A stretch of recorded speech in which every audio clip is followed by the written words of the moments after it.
नमस्कार साथियों। क्या आपने कभी सोचा है कि आपके सपने जो आपकी आंखों में चमकते हैं वो सिर्फ एक सपना बनकर क्यों रह जाता है? क्या कारण है कि मेहनत करने के बावजूद मंजिल अधूरी रह जाती है? क्यों कई लोग कठिनाइयों को पार करके महान बन जाते हैं और हम बार बार ठोकर खाकर वही रुक जाते हैं? क्या आपने कभी खुद से यह सवाल पूछा है कि मैं इस जीवन में किस मकसद से आया हूँ? मेरा असली उद्देश्य क्या है? और अगर मेरी आदतें ही मुझे रोक रही है तो क्या मैं उन्हें बदल सकता हूँ? आज हम इसी गहरे विषय पर बात करेंगे। कैसे हमारी आदतें, सोच और विश्वास हमारे सपनों को आकार देती है। कैसे आध्यात्मिक दृष्टि से जीवन को समझकर हम अपने भीतर की सोई हुई शक्ति को जगा सकते हैं और कैसे हम अपने सपनों को वास्तविकता में बदल सकते हैं। हर इंसान के दिल में कुछ न कुछ सपने होते हैं।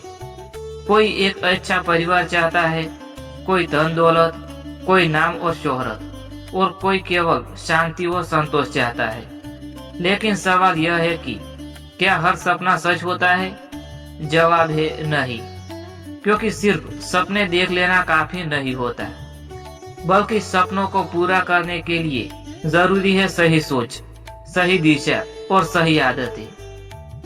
भगवत गीता में श्री कृष्ण अर्जुन से कहते हैं, मनुष्य को चाहिए कि वह स्वयं अपने को ऊपर उठाए, स्वयं को गिराए नहीं।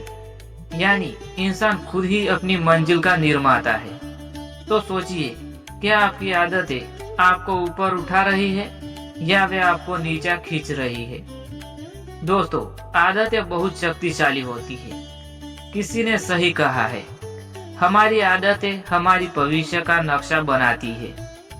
अगर आलस आपकी आदत है तो मेहनत का फल आपको कभी नहीं मिलेगा। अगर गुस्सा आपकी आदत है तो रिश्ते हमेशा कमजोर रहेंगे।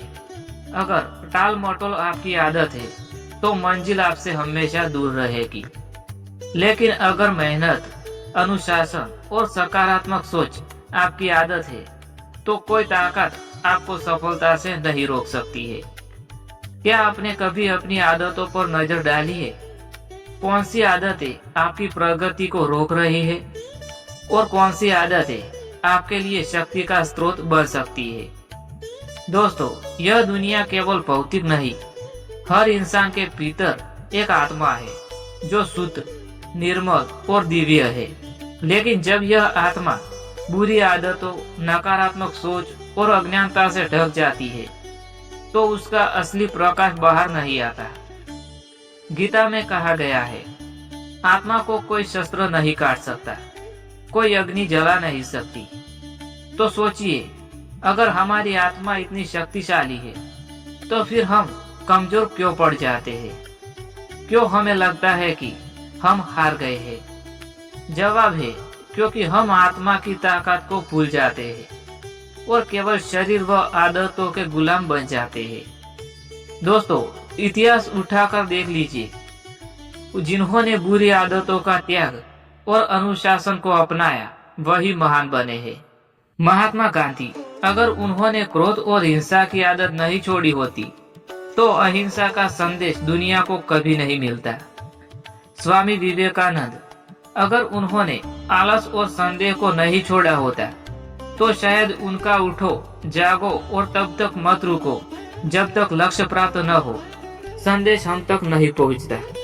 और श्री कृष्ण, उन्होंने भी अर्जुन से यही कहा, तुम्हारा अधिकार केवल कर्म करने में है, फल की चिंता मत करो। अब मैं आपसे कुछ प्रश्न पूछता हूँ, धीरे धीरे सोचिए, आपके भीतर उत्तर खुद ब खुद आ जाएगा। क्या आप अपनी जिंदगी को बदलना चाहते हैं? क्या आप अपने सपनों को हकीकत बनाना चाहते हैं?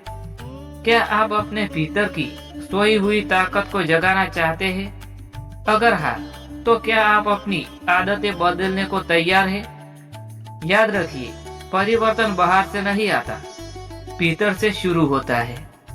दोस्तों, अब सवाल उठता है कि बुरी आदतें छोड़े कैसे? उसके कुछ उपाय हैं। पहला उपाय है सकारात्मक विचारों से शुरुआत। हर सुबह गीता का एक श्लोक पढ़ें, दूसरा उपाय है छोटे छोटे अनुशासन, जैसे कि जल्दी उठना, कृतज्ञता प्रकट करना और दिन की योजनाएं बनाना।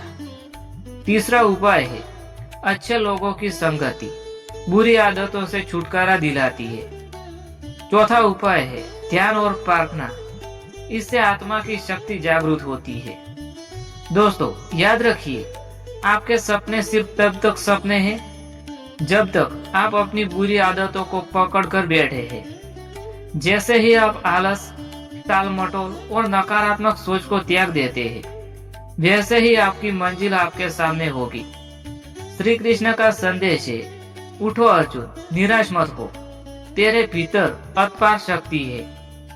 तेरा जन्म केवल जीने के लिए नहीं, बल्कि कुछ महान करने के लिए हुआ है। दोस्तों अब मैं आपसे एक अंतिम प्रश्न पूछना चाहता हूँ। आप कब तक अपने सपनों को सपनों की तरह देखते रहेंगे? कब तक आप अपनी आदतों के गुलाम बने रहेंगे? और कब आप निर्णय लेंगे कि आज से मैं बदलूंगा और अपने सपनों को सच करूंगा? याद रखिए, आपका भविष्य आपके हाथों में है। आपकी आदतें ही आपके सपनों की हकीकत तय करती है। आज बदलोगे तो कल चमकोगे।